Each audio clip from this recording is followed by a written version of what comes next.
લગ્ન પહેલા તો બહુ મોટી મોટી વાતો કરી કે હું તને આ સરપ્રાઈઝ આપીશ, હું તને તે આપીશ. ઓફકોર્સ મળ્યા જ છે ને મને સરપ્રાઈઝ.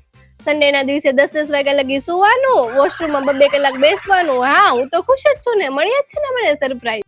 પેલા તો બહુ મોટી મોટી વાતો કરી, તું જોબ કરે છે તો હું તને ઘરના કામમાં મદદ કરે, પણ હવે પાણીનો ગ્લાસ આમથી આમ તમારાથી ઊંચો નથી થતો. બસ બેઠા બેઠા ઓર્ડર આપી દેવાનો કે આ લાય તે લાય. અહીંયા હું તો નવરી જ છું ને તમારા બધાના કામ કરવા હાટું. લગ્નને 2 વર્ષ થઈ ગયા, તમે ક્યાંય મને ફરવા લઈ ગયા છો? આપણી બેનની વચ્ચે જ વાત કરું છું, બાજુવાળાની વાત નથી કરતી. હરીફરીને ઉદયપુર લઈ જાય તમારા ઓલા ભાઈબંધ જોડે, પણ તમે ક્યાંય મને એકલા લઈ ગયા છો ફરવા? સગાઈમાં તો બહુ મોટી મોટી વાતો કરી હતી કે અહીંયા લઈ જઈશ ને ત્યાં લઈ જઈશ ને. અને મારા મમ્મી પપ્પાને તમે ફોન કર્યો છે? 1 મહિનો થઈ ગયો છે તમે એને ફોન નથી કર્યો. હું અહીંયા તમારા મમ્મી પપ્પાની સેવા કરું છું, અને એમાં જો કઈક ભૂલ થઈ ગઈ ને તો એમ કે મારી વહુ આવી છે ને મારી વહુ તેવી છે. પણ તમે મારા મમ્મી પપ્પાને 1 મહિનાથી ફોન કર્યો છે? છાનામાં નામ જઈને ફોન કરો, જાઓ. મેં સ્ટોરી મૂકી હતી, કેમ તમારાથી રીપોસ્ટ ના થઈ?